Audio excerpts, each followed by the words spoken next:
গভীর রাত, শহর জুড়ে এক অদ্ভুত নিস্তব্ধতা, বাইরে টিপটিপ বৃষ্টি, আর বিলাসবহুল বাড়ির ঘরে ঘন অন্ধকার। এমনই এক রাতে ভয়াবহ এক অভিজ্ঞতার মুখোমুখি হয়েছিলেন বলিউড অভিনেত্রী সোনাক্ষী সিনহা। ক্লান্ত সোনাক্ষী সেদিন শুটিং শেষে বাড়ি ফিরে সরাসরি ঘুমিয়ে পড়েন।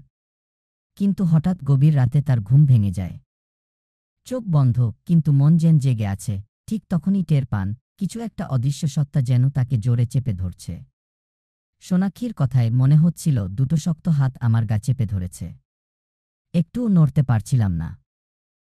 এতটাই ভয় পেয়েছিলাম যে চোখ খুলে তাকাতেও সাহস পাইনি। নিথর হয়ে পড়েছিলাম। আস্তে আস্তে জানালার ফাঁক দিয়ে ভোরের আলো ঢুকতেই সেই চাপ কমে আসে, কিন্তু আতঙ্কটা থেকে যায়।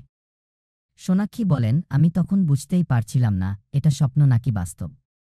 কিন্তু একটা ব্যাপার নিশ্চিত, ঘরে আমি একা ছিলাম না। ঘটনার পর দিনও সেই ভয় তাকে তাড়িয়ে বেড়ায়। শুটিংয়ে গেলেও মন পড়েছিল আগের রাতের অভিজ্ঞতায়। রাতে ফেরার পর নিজের ঘরের দরজা খুলেই সোজা বলে ওঠেন, কাল রাতে যেটা এসেছিলে, প্লিজ আর এসো না। যদি কিছু বলার থাকে স্বপ্নে এসো, সামনে এসে আর ভয় দেখিও না। এরপর কিছুদিনের মধ্যেই বাড়ি ছেড়ে দেন সোনাক্ষী।